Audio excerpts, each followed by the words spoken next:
여러분 집 어딘가에 아마 취미의 무덤이 있을 겁니다. 몇 달째 손도 안 대고 먼지만 쌓이는 기타. 잔뜩 기대하며 샀는데 겨우 몇 장 넘긴 외국어 교재. 노트북 한 구석에 처박혀 있는 미완성 코딩 프로젝트. 그걸 볼 때마다 살짝 찔리죠. 세상은 이런 우리한테 별명을 잘 붙입니다. 변덕쟁이, 끈기 없는 사람, 그리고 가장 유명한 거? 이것저것 다 건드리지만 하나도 제대로 못하는 사람. 패턴은 늘 똑같습니다. 엄청난 열정으로 시작합니다. 정보를 미친 듯이 빨아들이고 이번엔 진짜라고 느낍니다. 그런데 딱 좀 어려워질 때쯤 그 열정이 사라져버립니다. 지루해지고 그만두고 또 다른 새로운 걸 찾아 떠나죠. 이게 몇 년 반복되면 자기한테 화가 나기 시작합니다. 왜 난 하나를 끝까지 못할까? 왜 매번 포기하지? 오늘 저는 여러분한테 다른 시선 하나를 드리려고 합니다. 좀 더 다정하고 좀 더 과학적인 시선이요. 이렇게 이것저것 찍먹만 하는 게 결함처럼 느껴질 수 있는데 사실 여러분은 천재 박학다식가들과 똑같은 출발선에 서 있습니다. 여러분한테는 새로운 걸 알고 싶어하는 본능이 있거든요. 호기심, 탐구욕, 이게 강한 사람이에요. 그러면 마스터와 여러분의 차이는 뭘까요? 성격이 아닙니다. 전략입니다. 그리고 그 전략의 핵심은 뇌의 특정 부위를 얼마나 단련했느냐에 달려 있습니다. 그걸 이해하려면 먼저 여러분이 왜 매번 너무 빨리 그만두는지를 알아야 합니다. 1장. 왜 처음엔 불타오르다가 식을까? 우리의 뇌는 좀 특이합니다. 지식 자체보다 지식을 얻는 속도에 더 반응해요. 새로운 걸 배우기 시작하면 예를 들어 사진을 배운다고 해볼게요. 처음엔 모든 게 새롭습니다. 아무것도 모르던 상태에서 순식간에 뭔가를 알게 되죠. 이때 배우는 속도가 엄청나니까 뇌가 도파민을 확 쏟아냅니다. 사랑에 빠진 것 같은 기분이에요. 세상이 가능성으로 가득 찬 느낌. 근데 이게 함정입니다. 이건 진짜 실력이 아니라 초보자가 느끼는 찹각 같은 흥분이에요. 시간이 좀 지나면 카메라가 어떻게 작동하는지 이해하고 노출이 뭔지도 알게 됩니다. 핵심은 파악한 거예요. 그런데 그 순간부터 새로운 자극이 확 줄어듭니다. 배움의 속도가 느려지고 정체기에 들어서죠. 우리 같은 뇌는 이때 도파민이 뚝 끊깁니다. 여기가 갈림길이에요.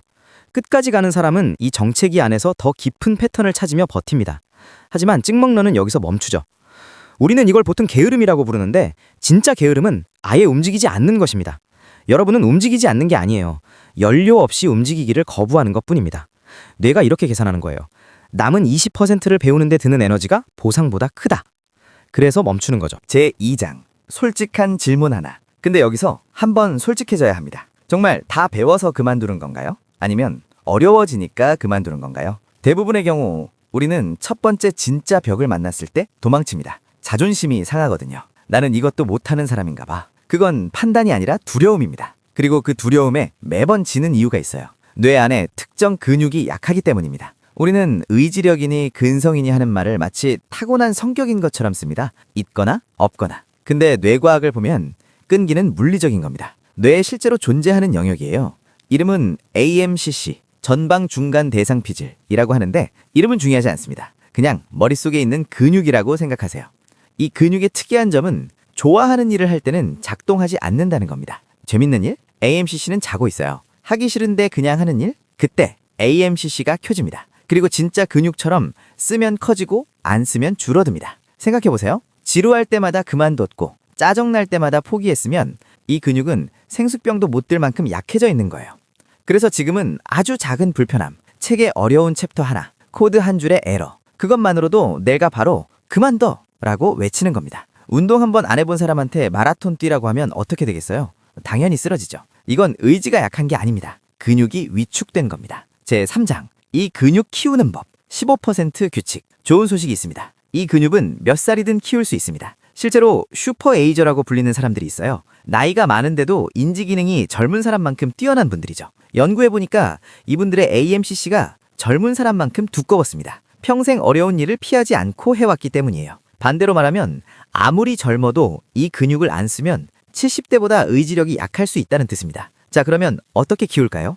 AMCC를 헬스장에 보내면 됩니다. 근데 처음부터 무리하면 안 돼요. 헬스장에 첫날 가서 200kg 들려고 하면 다치고 다신 안 가잖아요. 점진적으로 늘려야 합니다. 여기서 15% 규칙을 씁니다. 새로운 취미를 연습하다가 도파민이 빠지고 그만두고 싶은 순간이 옵니다. 그 익숙한 충동이 올라오죠. 그때 바로 그만두지 마세요. 그렇다고 억지로 3시간 더 하지도 마세요. 그건 너무 무거워요. 딱 15%만 더 하세요. 10페이지 읽기로 했는데 3페이지에서 덮고 싶어졌다면 4페이지까지만 읽고 멈추세요. 그 작은 차이, 하기 싫은 걸 해낸 그 한순간, 그게 근육을 키우는 1회 반복입니다. 단순하고 기계적인 행동이에요. 하지만 이게 쌓이면 약했던 근육이 길고 지루한 정체기를 버텨낼 만큼 강해집니다. 그게 찍먹러가 마스터가 되는 과정입니다. 제4장 환경을 바꿔야 하는 사람들. 여기서 중요한 구분 하나 해야 합니다. 혹시 ADHD가 있는 분이라면 지금까지 이야기한 방법만으로는 부족할 수 있어요. ADHD 뇌는 도파민 시스템 자체가 다르게 작동하거든요. 의지력만으로 정체기를 밀어붙이면 번아웃이 오거나 자책만 깊어질 수 있습니다. ADHD 뇌에는 안쪽 근육만이 아니라 바깥쪽 지지대가 필요합니다. 구체적으로 말하면 할 일을 눈에 보이게 쪼개세요. 작고 명확한 단계로 나눠서 진행 상황이 보이게 타이머를 쓰세요. 끝이 안 보이는 느낌이 가장 괴롭거든요. 누군가 옆에서 같이 작업하세요. 바디 더블링이라고 하는데 옆 사람의 집중을 빌려오는 겁니다. 게임처럼 만드세요. 부족한 도파민을 인위적으로 채워주는 거예요. ADHD가 있다면 이런 외부 도구를 적극적으로 쓰세요. 자기가 약해서 그런 게 아닙니다. 뇌가 다른 방식으로 작동하는 것일 뿐이에요. 제5장 지루함을 견디는 연습. 마지막으로 우리 모두에게 해당하는 이야기 하나만 더 하겠습니다. 정체기가 그토록 고통스러운 이유가 있어요. 자극의 기준선이 너무 높아져 있기 때문입니다. 틱톡, 인스타, 유튜브 쇼츠, 게임 이런 것들은 아무 노력 없이 뇌에 도파민을 쏟아붓습니다. 15초짜리 영상에 익숙해진 뇌한테 언어 공부나 악기 연습은 숨이 막힐 만큼 느리고 지루하게 느껴지죠. 여러분이 문제가 아니에요. 뇌의 기준이 비정상적으로 높아진 겁니다. 이걸 낮춰야 합니다. 도파민 리셋이 필요해요. 수도승처럼 살라는 게 아닙니다. 작업하는 동안만이라도 자극을 통제하라는 거예요. 취미에 집중할 때는 폰을 다른 방에 두세요. 음악도 끄세요. 그리고 지루함을 그냥 느껴보세요. 우리는 보통 지루하면 그만두라는 신호라고 해석합니다. 하지만 실제로 지루함은 뇌가 소비 모드에서 창조 모드로 기어를 바꾸는 과정이에요. 그 불편한 전환을 견디면 기어가 맞물리는 순간이 옵니다. 배경의 소음을 낮추면 새로운 기술의 신호가 다시 선명하게 들리기 시작합니다.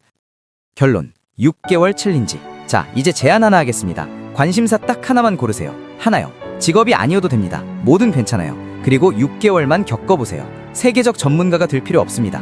목표는 딱 하나예요.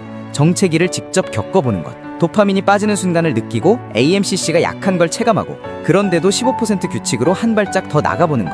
단 한 번이라도 정체기를 뚫어보면 여러분은 알게 됩니다. 찍먹러라는 꼬리표는 영구적인 게 아니었다는 걸.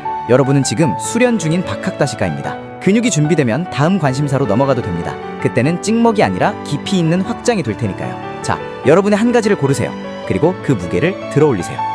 언제나 여러분을 응원합니다.